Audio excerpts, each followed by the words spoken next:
Wow. Welcome back to the Gay Racing Podcast. Wow. That's Wow. the word I said all weekend. Wow. Wow's the word of the weekend. Welcome back to the Gay Racing Podcast. This is not a normal episode. No. Obviously, we are in person, physically there. And we did not have a normal weekend. No. No, we did not. We were at the Indianapolis 500. Yeah. And it was Alex's second. It was my first. And if you are new here, I'm Zack. This is Alex. Hello. And we are the Gay Racing Podcast. This is, always has been, and always will be the gayest podcast in racing. Period. We talk about racing from the perspective as two gay men, to people a part of the LGBTQ plus community. If you're new here, welcome. And we are very excited to talk about our experience at the Indianapolis 500 because we saw, as you can see, our favorite driver win. I saw him win the Indy 500 for the first time in person. And Joseph, I almost called you Joseph. I'm Joseph. You're Joseph Newgarden.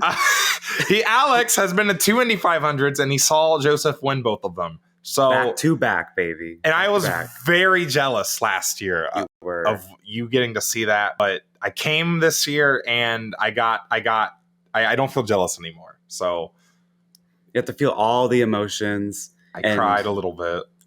I did. Well, let's talk about the finish, though, like from our perspective from being at the track. Yeah. Because, first of all, we were there for 17 hours. We got there at 5 a.m. We didn't get out of the parking lots till 11. We'll talk about more of that later. It was a long day. Longest day of my life. It was a long day. We had a lot of fun, though. It was a lot of fun. We had a lot of fun. Even through the rain delay, we were laughing the entire time. We were having a great time. I was totally not in pain. But, man, when Joseph won the race, Zach, like, I was locked in those last 30 laps. You were. But Alex took his hat, turned it backwards. I'm like, oh, no, he's and you weren't really talking much. And I was like, oh, God. Well, you were trying to talk to me, and I'm like laser focused. Yeah. I was so locked in. And in my head, I'm like, okay, Joseph, you got 10 more laps. He can pass you. It's fine. There's still plenty of time. I believe in you. But when he crossed the line, I started screaming. You were screaming. Oh, my God. We I don't know if our hugged. voices still recover. We were hugging. We were jumping. My pants were like falling down. I was jumping so much. I'm like, oh, my God. Yeah. That's a core memory rest of my life. It was. Like celebrating with you. Like it was so fun. Yeah. So much fun. It was great. And with it being Pato, I would say is the most popular driver in IndyCar right now. Yeah. And the crowd Huge was fan base. electric. Around us especially. Yeah. I mean, well, really, though, you could hear it on the whole speedway. You could probably hear it on TV, too. There were a lot of cheers when Pato passed Joseph on the white flag, and especially going into turn 3, them battling it out into turn 3. But yeah, everyone around us, they were cheering really hard when Pato was taking the lead, especially those last few laps. Mm. But then there was us. Yeah. And we were like, woo, yeah, Joseph! Woo! Because I was yelling, go Joseph, the entire last lap. And you kept saying Joseph has the better car. Joseph has the better car. I was saying that for the last 10 laps because, I could just see it. For Pato and even Rossi, when Rossi was battling Joseph, sometimes it would take them an extra lap to get back to Joseph and pass them. Maybe that was on purpose. Yeah. Because, there was definitely some gamesmanship with the draft and stuff. You don't want to. Or you don't need to, be leading. You just need to be leading at the white flag or at the checkered flag. And I could tell, though, every time Joseph lost the lead, it did not take him more than a lap to get it back, I believe. Right. I have to watch the replay, but that's what I remember. And just his handling just looked good. I know on the replay they showed Pato having huge moments off the corner, like trying to save the car. So I was very confident in Joseph, and kind of, if we're talking about the last lap, going into this last lap, and when Pato passed Joseph while they took the white flag, I kept saying that he's going to get him back on the backstretch. Yeah. And I thought he was going to make it off 4 because that's where a lot of the runs were coming off of, but it was going to be a lot harder to do that because there's a lot more space to not block, but block the first move. And there's a lot of, apparently most passes today or at the Indy 500 were going into turn 1. Apparently there weren't a lot going into turn 3, but I don't know. I feel like I did see a lot on the board. We didn't sit where we could see turn 3, obviously. We sat kind of on the front stretch. But it's very difficult to make a pass off turn 3. I think it depends on what direction the wind's going. That's what I heard someone say, but I don't know. You don't really ever see a pass off turn 3. And the times you have seen that, a lot of times it ends in a failure or someone backs out. We saw it last year with Pato. Pato literally wrecked himself, And Pato, even yesterday, he ended up backing out of it 2 days ago. But he backed out of it. I remember in 2019, Rossi backed out doing that exact same move on the last lap on the outside. But it's the Indy 500. You don't back out. Even Joseph Newgarden, who literally already won this race last year, he's not going to back out. Right. There's no way. And it's stuck. And I think that's just that just shows how well handling that number 2 car was. I heard a little bit of discussion, coming off turn 2 on that last lap. Pato, he was releasing the dragon. He was trying to weave, break the draft, but he didn't really let that 5 car. Pato did not let his car really unwind enough and get a good run down the back straightaway. I noticed. Off of 2, what you're talking about is on the last lap, I believe. Off 2, Pato did the dragon, went all the way as low as he could at the grass and then back up. Joseph maintained a straight line off of 2. Yeah, like he went all the way up to the wall. Pato didn't even get up to the wall. And he almost never ended his turn, it looked like. Like he just kept turning until he got to the inside, and then he was straight. So what it seems like might have happened is Joseph just had a huge run off 2. Because he didn't scrub 3. speed off his car. Joseph didn't scrub speed off, and that's why I heard I think David Land was talking like on his initial reaction Sunday night. He was like they were driving, like Joseph and Pato were driving equally, but the two car was just a better car. I disagree with that because Joseph that was the move of the race. Yeah. Honestly, getting that run off turn 2. I mean, that was the move of the race. He knew what he needed to do to get that run. So yeah. And another move of the race was when Joseph passed like 4 cars on one of the late restarts. Yeah. I don't know if that was the last one or the next to last one. It was one of the final. I think it was the last one because we had a big run to the end. Like that was the winning move, I think, because it put him in position. It gave him the track position. And that's a big thing Joseph talked about. Like being in position, you had to be like top 5-ish with 50 laps to go. Last year, he said in a video talking about the win, he's like, well, at this lap we need to be here. At this lap we need to be here. But he said the last 50, I want to be in the top 3 or 5. And that's where he was the entire race. So I was thinking to myself, he's just waiting. Yeah. Joseph's just waiting. He's not going to try lead and he's not going to try prove anything. He's right where he wants to be. He's where he wants to be. It's where he was last year, and it worked out again. But Zach, that last run, especially this whole race, I think it was my favorite race I've ever been to. I think in terms of like race quality, the vibes, everything. And then people on TV say it was really good too, because it was hard for me to compare it to other Indy 500s because it's just a completely different experience watching it in person versus watching it on NBC or TV. Yeah. But, from what I can compare it, from what I can tell, that was probably the best Indy 500 I've watched in a long time. It was great. I mean, 2015 was really good. It reminded me of 2015 with all the lead changes. I mean, wasn't it like 4th most lead changes? It was. Or there were some stats. I don't remember the exact stats, but it was a lot of lead changes, a lot of different leaders, and I mean, we saw that action. I can agree with that. Yeah. And I thought last year's race was great, but I thought this was a lot better race than last year. Not even like including like last year's red flags and everything. It was nice to not have those though. Yeah. And I think a lot of the better passing had to do with the weather. It was a bit cooler than last year as well, and maybe even previous years. Right, because it was later in the day because of the rain delay. And by the way, the vibes of an like sunset Indy 500, I hope we don't have that too often. I don't want them to do it on purpose. Yeah, exactly. For obvious reasons. But that was, the vibes were just so cool. Yeah, because Joseph was doing his parade lap as darkness was starting to fall. It was really cute. It was so cool. Yeah. But feel bad for Pato Award. He's going to win one of these someday. Dude. I mean, the last 3 years he's been in contention? The pictures of him crying. I felt bad. That's what the Indy 500 means to these drivers, everyone really. I mean, that's what it means. And imagine being a Pato fan. Yeah. I don't know. Because, I mean, I know I probably would have been devastated if I saw Joseph fail that move. Yeah. That would have really hurt. But if he would have crashed off turn 3, that would have sucked. We'd probably be crying, hugging each other, crying in a bad way. That would have really sucked. Yeah. I mean. Well, everyone else is just erupting in cheers. Like you and I were screaming. I bet a lot of people around us were like, Pato fans and just Look at these devastated. gay guys. Look at these gay guys slimmering. They probably think he's hot. That's the only reason. They don't even like IndyCar. They don't even know he was getting all these cheating penalties. They probably don't even know that. They just think he's hot. Girl. Trust me, I know too much. You know too. We do know too much, actually. But Joseph Newgarden goes back to back, and first time since Elio Castroneves in 2001 and 2002. He shut everyone up. He don't need Austin. He don't need Tim Cindric. I don't hear the haters right now. I don't hear them. He don't need the engineers they fired. He's back. Like, he proved us wrong. We were saying don't expect on him to win. I don't see the haters either. I don't know. Where are you guys? Oh, they might have been at Charlotte for the 600. Maybe they're at the Charlotte. Maybe they didn't like IndyCar anymore. I don't know. Yeah.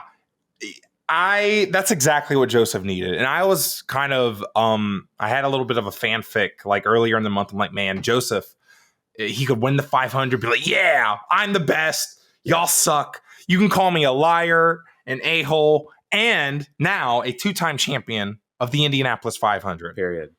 So that is just so rewarding, isn't it? For not only us as fans, but of course, Joseph, the whole number 2 team. And well, really, I mean, there were suspended members. Tim Cindric wasn't there, his main engineer. He had what was his name? Jonathan Duguid, I think so. Who's normally IMSA, right? Porsche Penske. So, but apparently he didn't need Tim Cindric, which interesting. Yeah.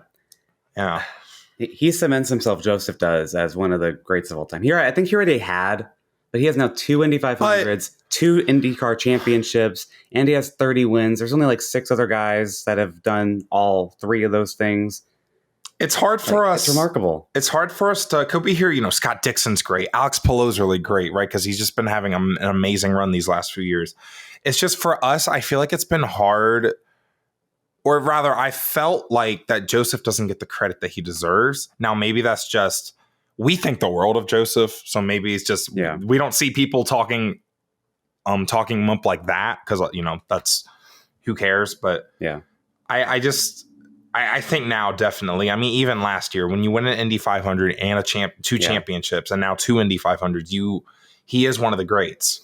Yeah. I mean, that was an amazing move. 2 years in a row, he's made a last lap move to win the Indy 500. I mean, I just don't know how. And there's only been we read a stat that was like, there's only been 4, 5 last lap passes in the Indy 500, and he's done 2 of them. Yeah. That's crazy. That is crazy. Yeah. Joseph Newgarden.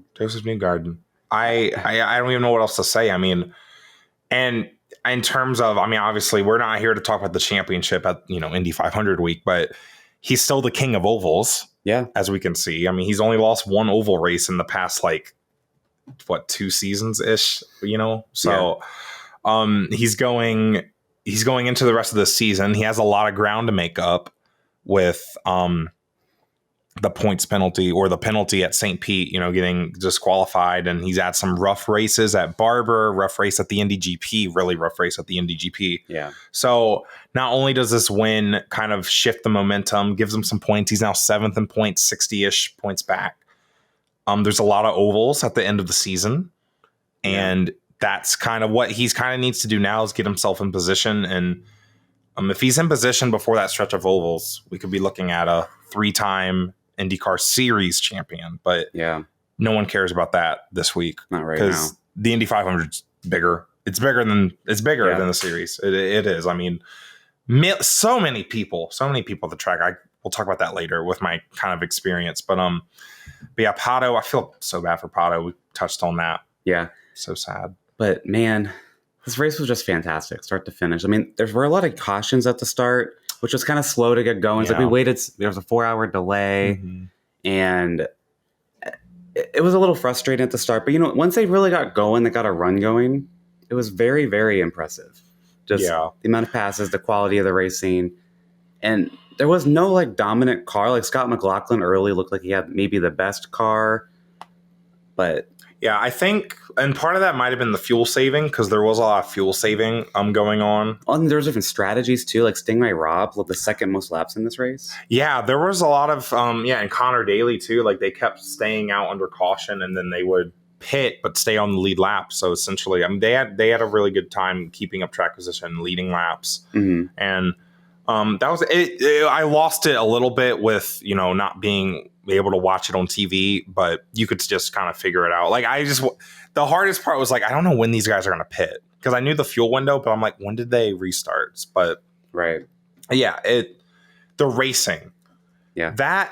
And what's crazy is, they've been racing with the IR18 since 2018, where, they kind of simplified the car, where, the slingshot passes from the mid 2010s wasn't really as strong. Like in 2019, for example, when Simon Pageant and Alexander Rossi, yes, they were dueling, but it would take them a few laps to get back to each other, right? Yeah. They've made some minor aero package tweaks since then, especially in the later years, and we've seen banger races at Texas, but here, especially now at the Indy 500, it's like the perfect package. It's really good. Again, I think the weather did help, but it is a fantastic package. It's been getting better and better every year since like 2019, 2018.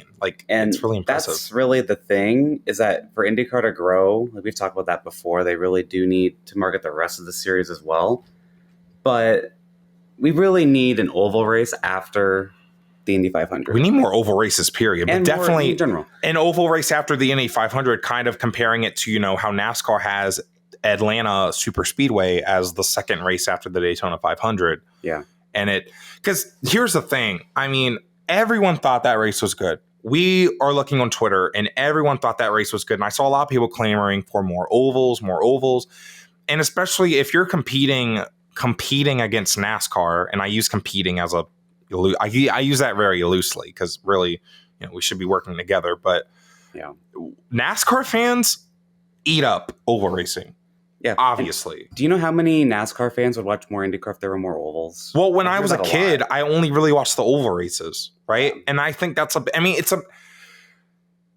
oval racing is the heart of IndyCar. It's called IndyCar because it's about Indy, the Indianapolis 500, right? That's an oval race. It's about oval racing. And with the package being this good, it's kind of like NASCAR's problem, where it's like that car is made to do intermediate super speedway racing, and there's only like 10 of those races on the schedule instead of 36, right? There's just a small percentage. And I think IndyCar, they need to find some way. Of course, there's obstacles like going to the NASCAR tracks seem to not be like the NASCAR owned tracks seem to not be an option.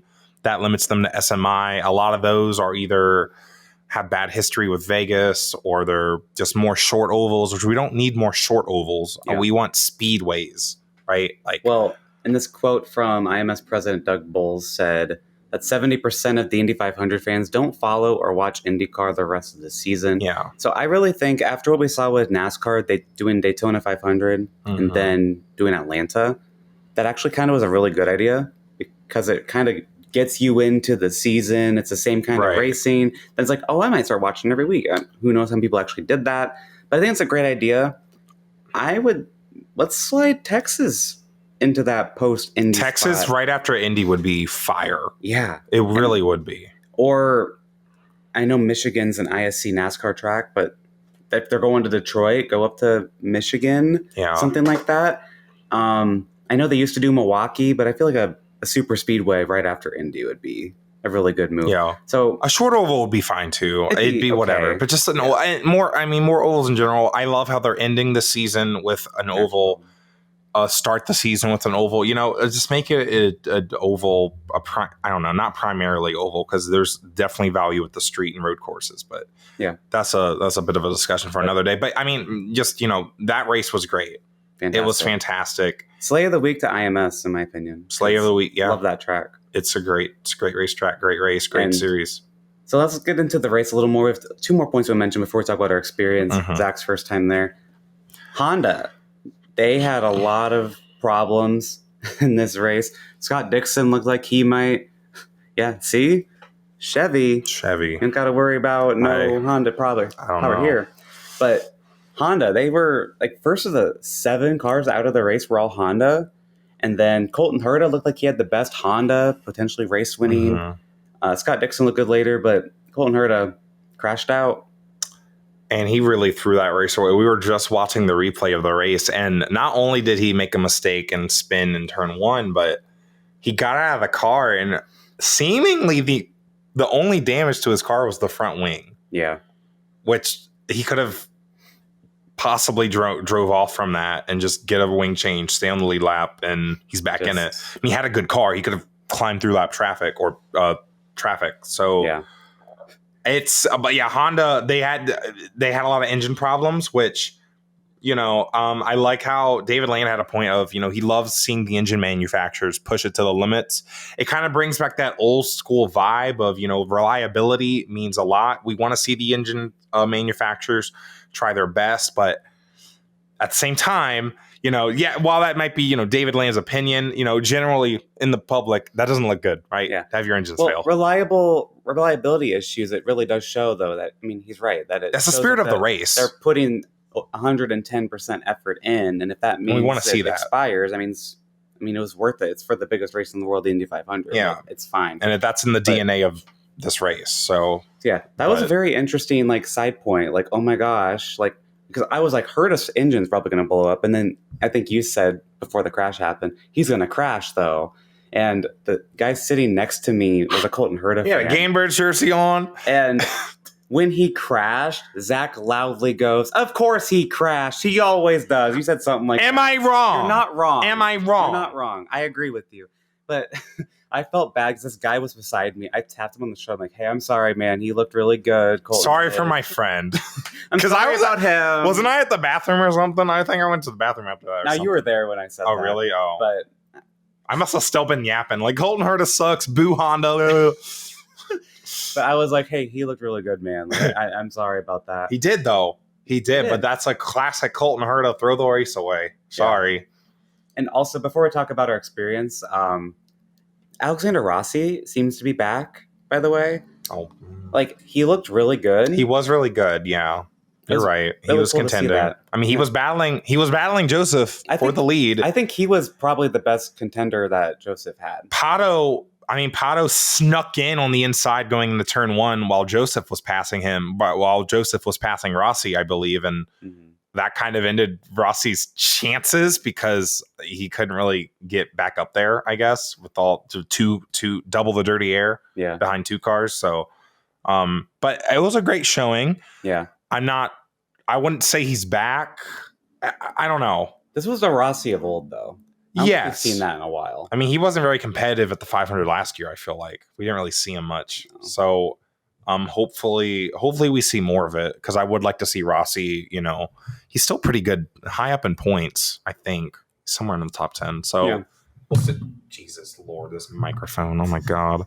He does not like my microphone. I don't. It's all wobbly and there. Yeah. So let's talk about your first time at IMS. Oh my God. Second. We get to the track at 5 a.m. and then we're doing the walk. First, hold up. You told me a few days before, okay, Zach, we're going to have to wake up at 4 a.m. I'm like, girl, what? Why? 4 a.m.? Yeah. I knew the gates open at 6 a.m., but, I have a poor concept of time. So I'm like, 4 a.m., I'm whining about it, and I'm trying to push it back 4:15. You're being a big baby. I compromised with I think, didn't I say 4:15? 4:15, 4:30, yeah. Okay. But what actually happened was I woke up at 2:30 a.m. to use the restroom, and then I couldn't go back to bed. I was just too excited. Yep. You were already up. Yep. So we're eating breakfast at 3 a.m. and then I think we leave at 4 a.m. Yeah. We left at 4 a.m. Yep. So much for getting up at 4 a.m. We basically left at 4 a.m. We got to the track or the parking lot at 5 a.m. when it opens. We parked, we chill, we start walking to the track.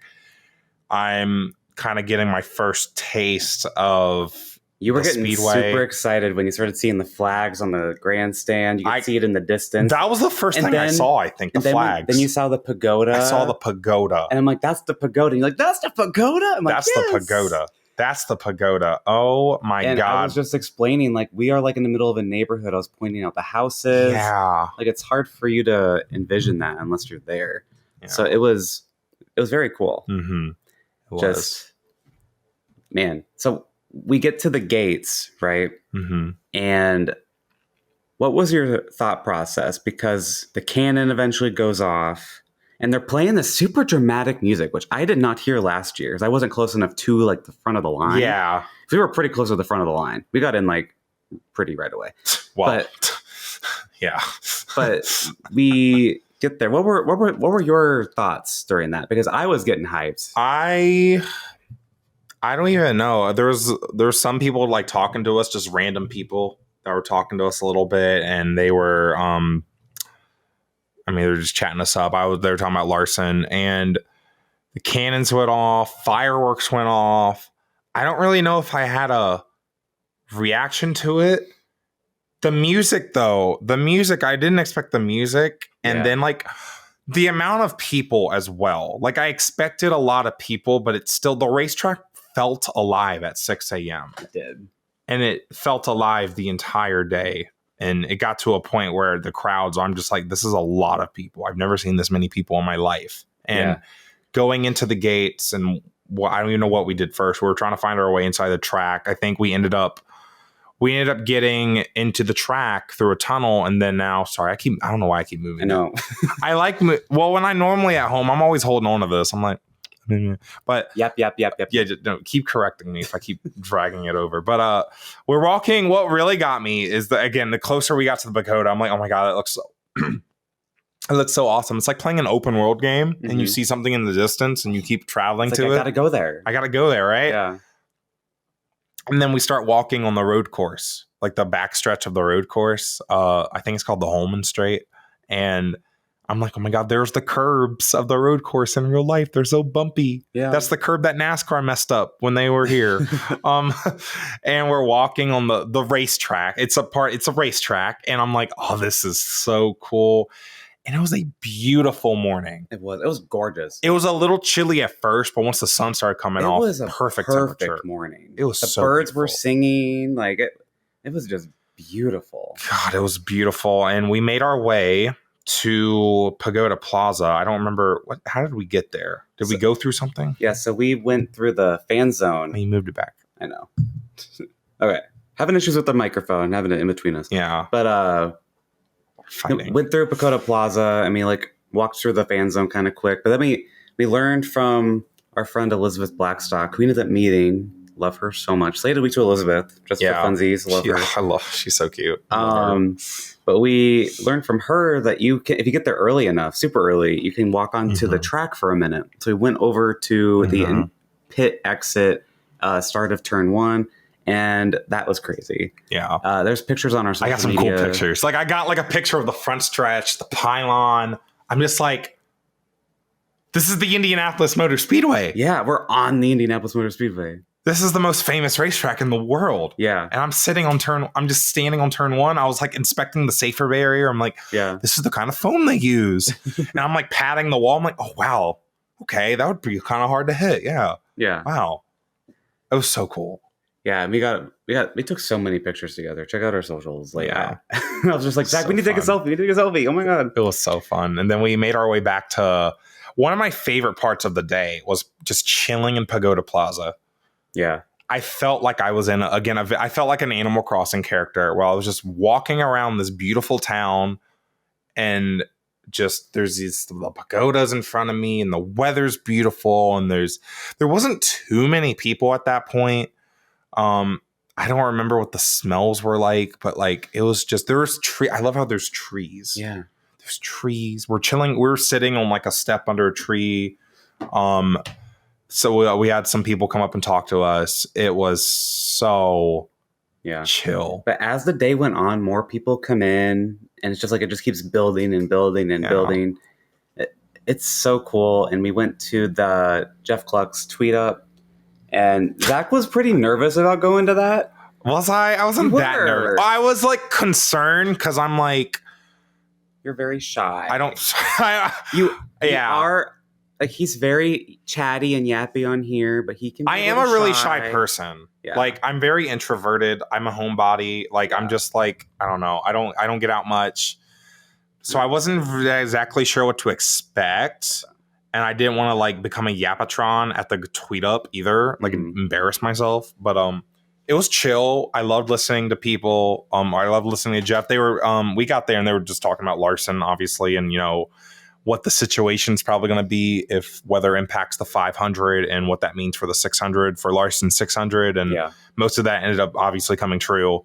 I'm talk about that later, but it was fun. It was cool to hear people kind of crack jokes. Like, well, I think I cracked one joke. So at some point they were talking about Austin Dillon and when is he going to retire? I'm like, well, someone said he doesn't want to retire. And I'm like, well, the rest of us want him to retire. And I got to laugh. Everyone laughed. It was so funny. Oh my God. The highlights of the moment is like a bit hour after the tweet up. And I mean, Jeff is still there. People are still hanging out. I'm like checking the clock. I'm like, oh, it's 9 o'clock. I want to check Monaco out because, you know, it's Monaco. It's a big deal. And I wanted to catch the start. Charles Leclerc's on the pole. He's one of my favorite F1 drivers, if not my favorite. And it's his home race. I want to see him win it. And I'm watching the start on my phone. And there's like a few people that came around to just like check it out with me.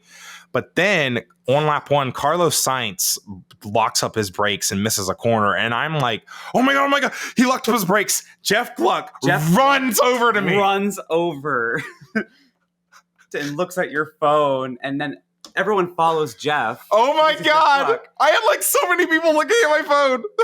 And you got a perfect bit, Jeff Gluck. It's, oh my God. Yeah, I took a picture. It's on my Twitter. Screw meeting drivers. I hate meeting drivers. I hate meeting drivers because I feel like a peasant. But getting a picture with Jeff Gluck, oh my God. That's what I want in my life. That's what I want. That's all I need. It was so funny. I love Jeff. He's so nice. He's great. He's one of my favorites. Oh. But then we were getting to a point because we knew the rain was coming, right? Yeah. And we had met up with Elizabeth really quick, but, you know, we wanted to go check out our seats. So I'm like, Zach, I want you to go see our seats before the rain comes. So we leave the tweet up, and there's only like 10 people at the tweet up. So we go. But then we get stopped like 4 or 5 times by some of you that are listening or watching. And I cried a little bit. He teared up a little bit. I remember our friend Amy gave us, we don't have the bracelets right now. Oh my God. I'll grab yours. Mine's in my, I'll grab mine too, actually. Well, no, I don't want to like leave y'all without, but I was crying a lot. Well, tearing up at least. Cause someone said, I forgot what they said. Oh my gosh. But like, I feel like I don't know. It was just unreal. So to actually meet some of you guys and say that we made a big difference in your life. I don't know. So this is from Indy Amy on Twitter. Thank you, Amy. Yeah. It says Newgarden. Zach has one that says Dreamy Zach. Yeah. It's really cute. I wore it all race day. Me too. I think we had it on the day after. Yeah. We drive back as well. I'm not tearing up right now. I'm not. It was so sweet that Amy made those for us. I did not expect that. Yeah. I wish I could remember what made me tear up because it was someone literally at the tweet up that like recognized us, and oh my God, just thank you guys. I had so much fun not only meeting you guys but like talking, just chatting about like race day experiences, and my God, I'm getting like overwhelmed. Like I don't even know what to talk about. Like It's a lot. Because I was also like I don't get out a lot, and we met some people at like Iowa like 2 years ago when we went. Like when I went to Richmond this year, I didn't talk to anybody. I was chilling. Yeah, I was up in my grandstand seat, just being like, "Yep." But that was so much fun. Yeah, because like the time went by really fast too. Like it was 8 o'clock, and all of a sudden it's like 10 a.m. It felt like it went by really fast. When we were literally just trying to get to our seats after the tweet up. We got stopped several times. Amy, one of them. Thank you so much, Amy. Yeah. Shout out to Amy's son, by the way. Oh my God. Jersey. He looked just like Alex because he wore the same jersey. And when she showed the video of her son, like, you know, freaking out when Joseph won, I'm like, yep, Alex looked just like that. Yep. Just like a little kid. Oh my, imagine being, I don't know how old that kid is, like probably 7, 8 years old or something. Imagine being 7 or 8. Seeing Joseph win twice. The Indy 500. That's a lifetime. I remember when Dale Jr. won Michigan and I watched it on TV. I ran around my house naked. Like when I was 8 years old. Like I would have been freaking out. But no, like you said, meeting you guys is just awesome. I love it every time. I'm glad we make a difference. I mean, this again, it's the whole point we have this podcast because there were no gay people talking about racing. Well, We're here. We're talking about racing. Also, shout out to one of our listeners, Ryan. That was I think it was the first person that we met. I love talking about them. They were sharing gosh. a very heartfelt story about when they met Joseph. Yeah, love Joseph. Yeah. Thank you for sharing that, Ryan. But that Ryan walked up and was like, "Why is Christopher Bell here at Indianapolis?" To me, that looked like Christopher Bell. That was so funny. Then Christopher Bell won the 600. Oh my God. So what a day of winners. Charles Leclerc, Joseph Newgarden, and Christopher Bell. Oh, hot people. Those are hot people. Yeah. I don't think there's ever been a hotter triple crown of winners at Memorial Day weekend. No. There's no way. I won 2 of the races, obviously. You basically, you did. But, yep. So, yeah, before we get into the Kyle Larson stuff, you're wondering, we are going to talk about that. But, pros and cons. We talked about a lot of the pros. First of all, IMS, another slate of the week. Why not? Because they were very transparent about how the weather was going to happen. They were like, here's our plan. If it's still looking bad at like 11:15, I believe it was, with lightning coming, we're going to say everyone should leave the stands. Zack and I found a spot under our seats like 30 minutes before that. We just chilled underneath the grandstands. But they were very, very transparent. Like, this is what we're going to do. This very proactive. Very proactive. Like, they gave everyone a big notice to exit the grandstands before it even started raining or lightning or storming or whatever. Because you kept saying it's not even raining yet. But I'm like, Zack, I know. Okay, I was being delusional. Yeah. I was being very delusional. A little delulu. And I was, but we were under there. We had a lot of fun. It was a 4-hour rain delay. But we had a great time. So much fun. Yeah. I was having so much fun. I was not bored at all. Yay. Like, he was bored. I was struggling. Not gonna lie. Like, we were just having a good time. But I was a trooper. I could have been like a kid. I could have been like crying and being like, I want to go home. He was like standing under pipes and had his hands out. I was catching raindrops. It was really funny. I felt like I was reaction training. It was really fun. Actually, that was fun. But that went by pretty fast, I thought. Sure. You don't agree? I thought it did. We were having fun. It was a long 3 hours. It's over. At least it's over. But then... it wasn't the longest part of our day. Oh, let's talk about that. Parking, getting out of there was a nightmare. What? It was unacceptable? Yeah. And what I need to look into, and I would love for you guys, any Indianapolis Motor Speedway IMS regulars, is the word egress, exiting the track. Is it normal for it to take 3 hours? Is that normal?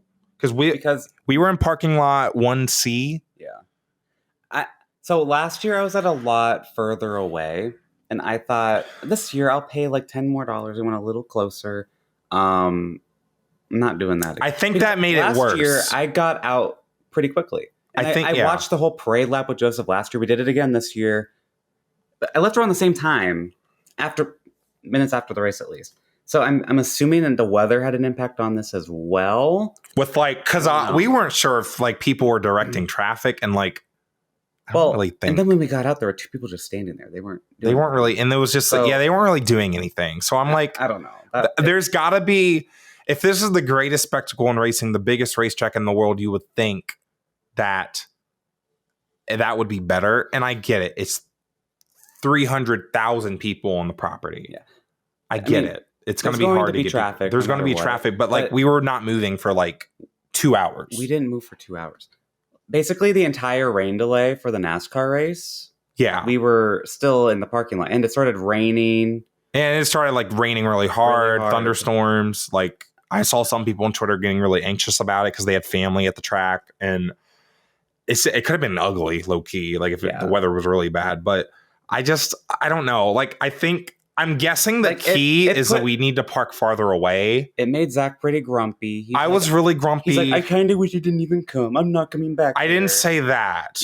I didn't say I wish I didn't come. I said, this makes me not want to come back. And I was like, that's a little dramatic.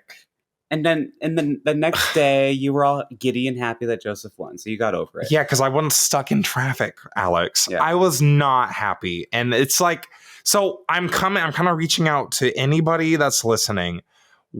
How do we prevent that? Because I'm thinking my best guess is to park as far away from the track as possible. Neighborhood parking. I'm fine with paying people to park in their yard.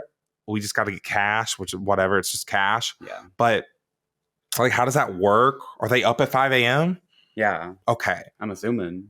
Is there street parking where we don't have to pay in the neighborhoods around? Is that an option? Yeah, like let us know. Like, let us know, because we want to go again next year. Obviously, we got to go in next year, and like let us know down in the comments, DM us, whatever. Yeah. Because we need to make a better plan because that was unacceptable. I don't want to do that again. Like I think we had everything else planned out really good. It was just getting out of there. Because last year I'm like, oh, this went really well. Oh, and we had no cell service. I did kind of. Mine were on and off. I had cell service because I have AT&T. Well, I have Verizon, a sponsor of the IndyCar series. Verizon's literally Verizon. I have Verizon, and I had no service. That's why Will Power wrecked. So 2 other things you wanted to complain about were the bathrooms. He's a little shy. He doesn't like the tros. I'm confident I can handle it. Okay, you're confident? I'm confident. Oh, you're confident. I can handle the tros. I don't care. I don't need anyone to see. I went to dirt tracks, dude. I don't care. They all have those. I went to dirt tracks, and everyone saw my. I bet everyone saw your confidence yesterday, huh? But everyone was seeing your confidence. No one saw my confidence. I'll tell you what, because no one needs to see it. He wants the dividers, but yeah. What do you mean? Yeah. No. Yeah. Also, there's like only the one bathroom in Pagoda Plaza. Okay, that was the main. Oh, so my thing with the bathrooms. One, this is going to sound really stupid. It didn't smell good. Like, I don't expect the bathroom to smell nice, but like, I could smell it outside of the bathrooms. Like, it just smelled like poop. Well, that's what happens in the bathroom, Zach. No, but I don't know. I feel like at Richmond, it doesn't smell like that. Well, I don't know. 300,000 people pooping. I think that's a lot of poop. That's a lot of poop. So I think that's what happened. I'm sorry. The floor was wet. Like the entire floor is wet. I was telling him, I think it's because of the rain. He's like, no, it was wet before the rain. It was. Okay. It was wet before the rain. I think it's just from the sinks, and they have weird sinks too. And like, I think water is just getting everywhere. That's not even the problem. The only actual problem with the bathrooms are the peeing tros. And he's a shy guy. There's only it's okay. There's only one bathroom in Pagoda Plaza, ? As far as I could tell. Unless and we want to take I needed to pee. Yeah. That's why we ended up going to our seats when we did. So I'm like, well, let's go check out our seats. Yeah. I know there's a ton under the grandstand. So I'm a little disappointed by that and the parking stuff. I think that was really So when we get there at 5, at like 5:50, 5:55. This is ridiculous. I'm sorry. A whole bunch of people like ran to the gate, and it looked like one of the gates were open. And it's like 5:56. Yeah. A bunch of yellow shirts are like, wait, it's not 6. It's not 6. And we're like, oh, they opened it early? Like, we didn't, before I started yelling. We saw people going in. It was weird. So it seems like someone who was like working the event, probably a teenager, they seem to let people through early. There are a lot of young people working that event. Yeah. And I'm not saying that's an issue, but like, our bags did not get checked. No. Like, we went through, like, a metal detector thing, but that's about it. Yeah. I was, like, waiting for them to, like, check our bags, but they didn't say anything, and then they scanned our ticket, and we were in. Not like we had anything, but that is concerning. It's a little concerning, with, many events in this country that they were barely checked, especially with how many people are there. Uh-huh. It is very concerning.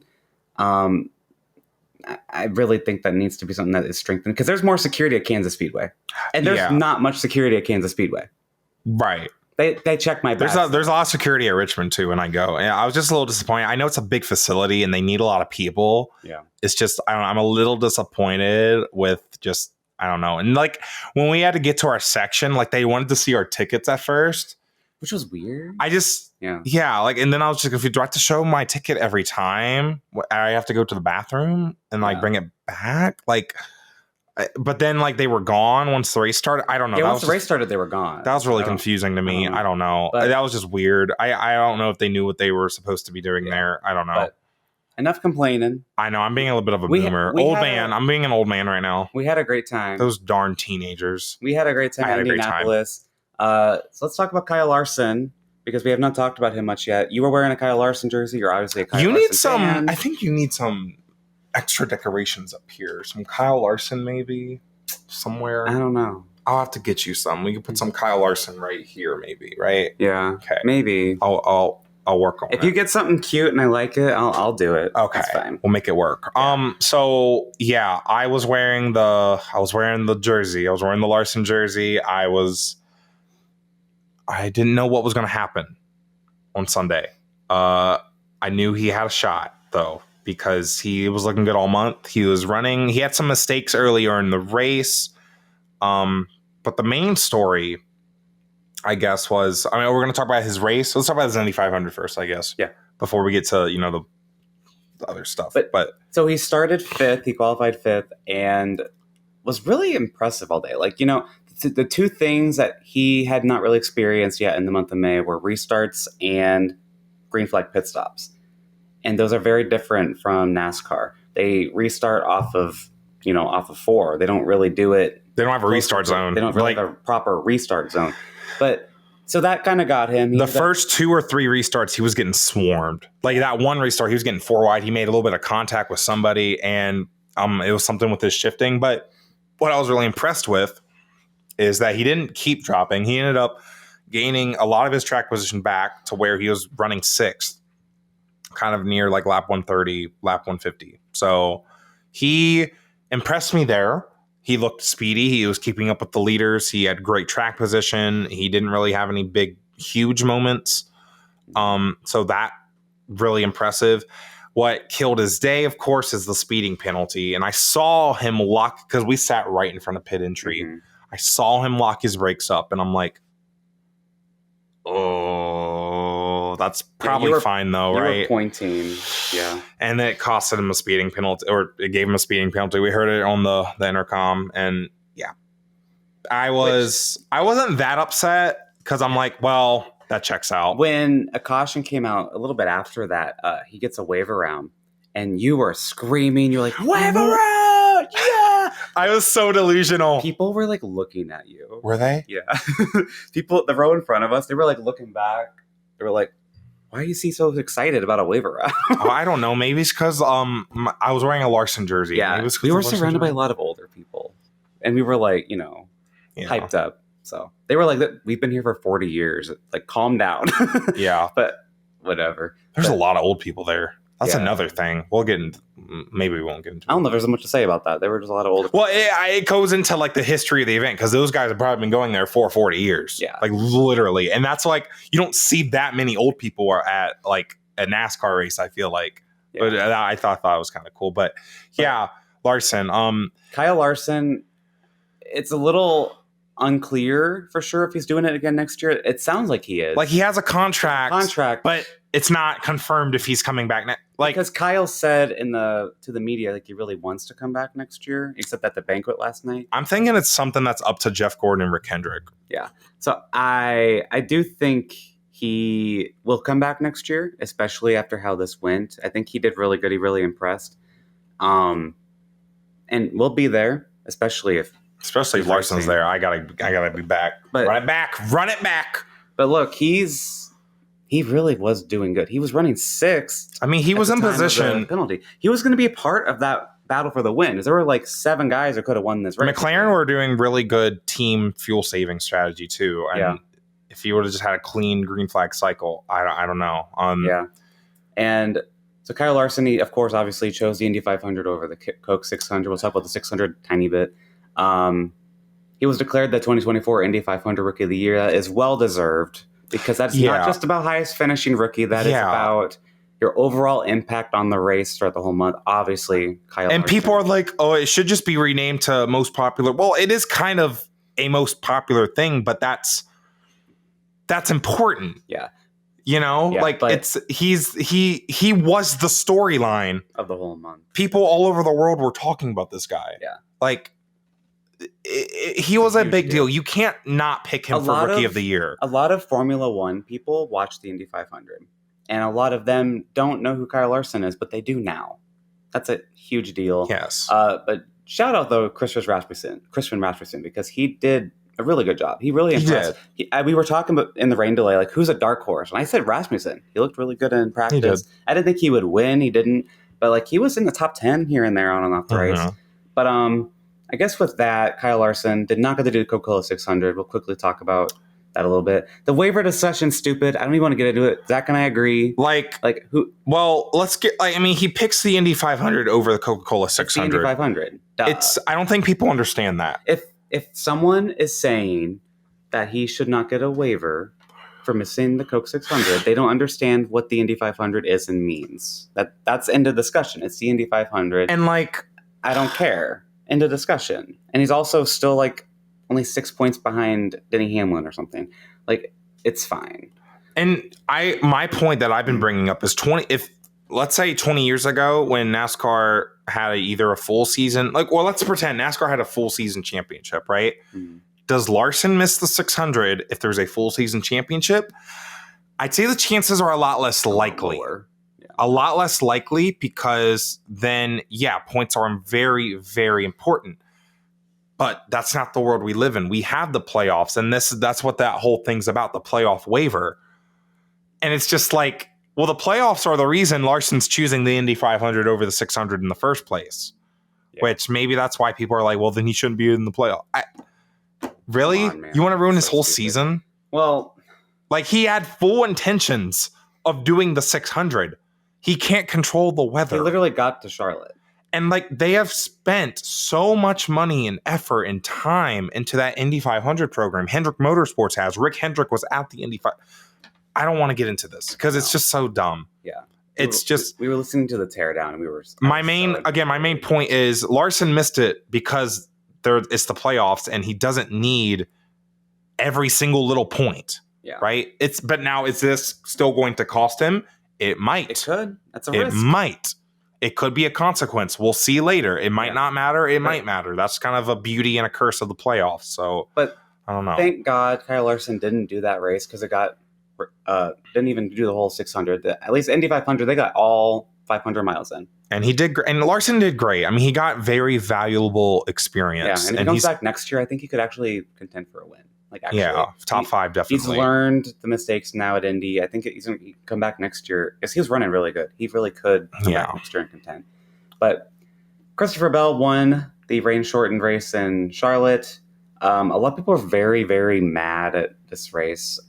We talked about that on the car ride when we were stuck. They were mad that they called the race instead of racing because there was a 2-hour rain delay, and then they called it and they apparently said drivers to their cars in 15 minutes, but then that didn't happen. They called it. A lot of weird vibe. We didn't really understand because we were just in a different world. Our concept of time was very skewed because we were sitting in a car. So and we were in Indianapolis. We were not at the TV. We had it on the radio, but then they went to a rain delay. So we don't have much to say about. We didn't watch a single lap of the race, so nothing to say about that. I get why people are frustrated because they waited a 2-hour rain delay, and it looks like they were drying the track. They had full intentions of going back to green, but apparently, what they say happened is that the humidity, kind of like Texas in 2020, the mist and the humidity, the track wasn't really drying enough to where it was appropriate to race on. To where it would probably take till 1 a.m. and the race would then finish after 2 a.m. Yeah. Yes, they've done that before. Do they want to do that again? That's up for debate. Yeah. Personally, I was not going to stay up for it. I was tired. Yeah. I was going to go to bed. So I don't know if other people would have done that too. I don't know. I get the frustration, but also if the weather is that hard to work with that late in the night, just call it. You cannot come back next day. That's not you can't do that. No. That's not in the rules. See, that's in the rules, word for word. If it gets past halfway, they will it's not official. Come back the next day. Yeah. So, well, Zach, let's quickly get through the tea a little bit here. The future of Stewart-Haas Racing will probably be announced later today, or at least the people at Stewart-Haas Racing will learn Tuesday. Later today. It is Tuesday, May 28th. They're probably going to learn what's happening. It sounds like all 4 charters that they have are going to be sold. Girl. It sounds like they won't be in Cup at all. Oh my God, it's actually happening. But I said downsize to 2 cars, not what I thought all of them. Oh my God. It sounds like they're going to keep their Xfinity team, which I find a little weird. But I guess Riley Herbst needs a ride. And Cole Custer too. Yeah. I get it. But I guess. So we're recording this at noon Central on Tuesday. I bet that's going to be announced in like 4 hours if it gets publicly announced. It might not be publicly, but just internally. We'll see. So I don't have much to say on that. We talked about that. But that is huge news. We'll talk about that more next week if it is officially announced. The Charlotte Roval, Charlotte announced that they're modifying the layout. And yeah, they're simplifying parts of the infield section where it's less of a flowy section and more of they have a longer straightaway and another longer straightaway coming into what will be like a hairpin as you come back onto the oval. That should technically create a passing opportunity, which it seems like a positive change. I bet it's probably more fun to drive too. So that's cool. And then they're also modifying like the front stretch chicane to, I guess, again, increase passing opportunities because it's just sharper. Just looks like a sharper turn. Yeah. What's interesting about this is a lot of people think that they're planning or that they should go back to the oval for the fall Charlotte race in the playoffs. But if you're making all this investment to modify the Roval, it wouldn't really make sense to go back to the oval the year after. And I'm team Charlotte Roval. I'm a Charlotte Roval truther. I think it makes the 600 more special that it's the only Charlotte Oval race. Yeah. Well, and the Roval's are so unique. It is. It's a road course. You're able to see the entire road course from a single seat. You can't. It's like at Indianapolis, for example, you cannot see the whole track. And I think it's a good road course too. I know. I know that's an unpopular opinion. I know we have really bad road course cars, but I just think it's a really good road course. So for NASCAR, I think it's fine, and I like having a road course in the playoffs. It's neat. Last thing on the tee here, IndyCar, they're expected to make a decision between NBC and Fox for 2025 and beyond TV rights over the next month. I hope they stay with NBC still. I think going to Fox would be damn near a death sentence. I think that is dangerous for the series to go that route.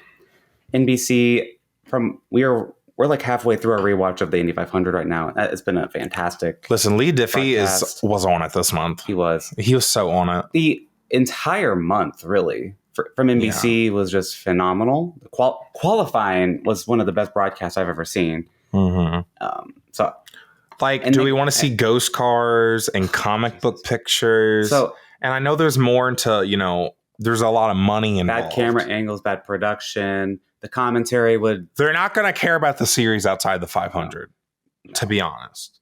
No. They barely care about NASCAR right now. The 500 wouldn't be that. There's a rumor that the 600 didn't get resumed because Fox didn't care. And they're being petty about, losing. I don't know if that's just like people making that up or not, but I've read that. I heard someone DM me that they had, like someone I trust, that they had a source. Mm-hmm. Trust me, bro. Trust me. But so I don't know. Hopefully they go with NBC, but that's expected to be in the next month. I feel like the original goal was the Indy 500 to have that done. I don't know. See. I don't want to. There's no way Fox would be a good change. No. The commentary, everything about it would be a downside from what we currently have. And Indy 500, by the way, peaked at around 7.5 million viewers while Pato and Joseph were battling for the lead. That's awesome. Yeah. I think it was the most watched Indy 500 in the past 3 years, and like in the post-pandemic era. So that's really good. Yeah, big deal. And Zack, now it's time for fantasy. And because we're here in person, we're not going to do the whole Google Sheet stock that we got. So we're doing it the way we did about a couple months ago. Yeah, I'm trying to get positioned so we don't see our phones. We got to hold our cards close to our chest. Yes. So hopefully people will still. So what are we doing first? NASCAR at Gateway? Oh, yeah, NASCAR at Gateway. Oh, by the way, what happened at fourth our fantasy? At the Indy 500, you picked Will Power. He crashed. Yeah, Will Power was out of it. He also, he just wasn't that good anyways. Kyle Larson did not crash. Yeah. And then Charlotte, I picked Kyle Larson at Charlotte because I'm dumb. Yeah. So Justin Allgaier got a P13 finish. So you technically did go with Allgaier. I picked the 5 car. Yeah. That's how it works. But I had Dennis, who had a top 5, I believe. So I got the point. So NASCAR is 10-6. I'm in the lead. IndyCar, I still have no points, which is kind of a reversal from last year. It must suck, doesn't it?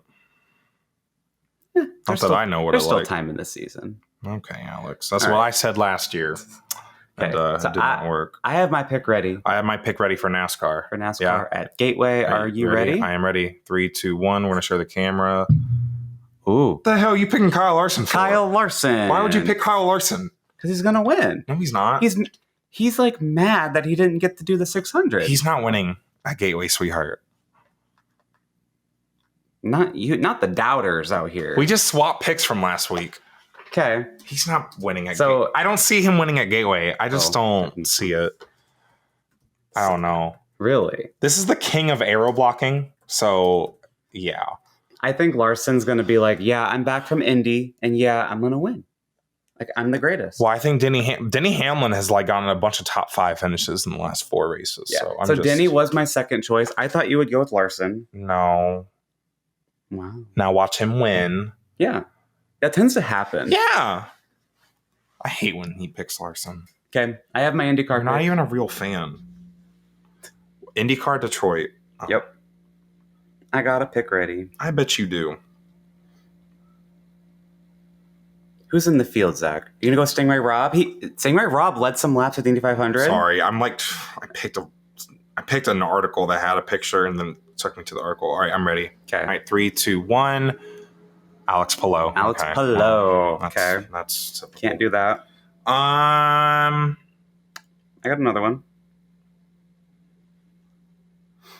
Sorry, I'm really slow. See, I pre-picked all these earlier. I'm glad you did. We were sitting on my couch earlier. All right, you ready? He's like, oh, I'm not going to do it yet. Are you ready? Yeah, I'm ready. All right. I've been ready. 3, 2, 1. All right. Scott I'm Dixon. trying to pick Will Power, and you're picking Scott Dixon. Yep. All right. I feel good about that. All right. Will Power is a beast at Detroit. Oh, yeah. Him and his bestie, Flava Flav. Flava Flav's probably going to be there again. Like, I'm supposed to know who that is. Hopefully y'all could hear me. I was far away from the mic. But, all right. So, Scott Dixon, and you have Will Power. Yeah. Nice. And with that, is that it? That's it. Wow. Indy 500. So overall, Zach, you have a good time? I did have a good time. It was great, especially with you. It was great to share that moment where Joseph won. So special. It's that was going to the Indy 500 was on my bucket list. Mm-hmm. Seeing Joseph win it. I'm never gonna forget that. Yeah. I'm so happy. I wish. So special. And especially I feel guilty. Again, I feel guilty because I've been kind of checked out of IndyCar. I feel like the last year or so, but I feel very back right now. I'm very excited about the series. Mm-hmm. Optimistic, I guess, because, the future's a little rocky with, the hybrid engines coming and stuff, but that was a great event. Fantastic. It's there, right? And the Indy 500, it's immortal. We know that's never going anywhere. Hopefully the series can kind of capture some of that magic in the other parts of the calendar. So, yeah, Detroit next week, Gateway next week. I will be back home. We'll have a more back to business. Yeah. That's the month of June. Back to business, but it will be Pride Month. It will be Pride Month. We do have some things planned for Pride Month, but I don't know are we doing anything special next week? Not that I know of. I'm gonna be tired. We just got back from Indy. We have some guests that we'd like to have. We have some already lined up, but don't have dates yet. So yeah, look out for all that. Yeah, if you want to catch it, subscribe to us on YouTube. If you're watching us on video, especially because our YouTube's growing, we love seeing new subscribers and stuff. And Alex, where can they follow us? Yeah, so you can follow us on YouTube at Gay Racing Pod, socials at Gay Racing Pod, everywhere at Dreamy Zack Racing. For this guy, I'm at Newgarden. Patreon.com/Gay Racing Pod. Any Pride Month interviews or content that we do, they're going to go there first. So check that out. And Patreon subscribers, you guys kept us fed in Indy. So yeah, we ate good. Thank you for that. Yeah, still feeding us actually. Yeah, yeah. Like and subscribe on YouTube. Do all that. Ratings on Apple, Spotify. Leave a nice comment. We'll read it on Apple Podcasts or YouTube. Yeah, and I believe that's it. Yeah, and again, thank you guys so much for coming to see us. If you're at Indy, coming to talk to us, we love it. I love meeting you guys. All right, well, stay safe, guys. Hope you guys enjoyed your somewhat little sucky outside of Indy. It was a horrible weekend of racing, low key, not gonna lie, but But yeah, We had fun. I had a great time. I don't know about y'all. Maybe go to the Indy 500 next time. I don't know. You should try that. All right. Bye, guys. Bye.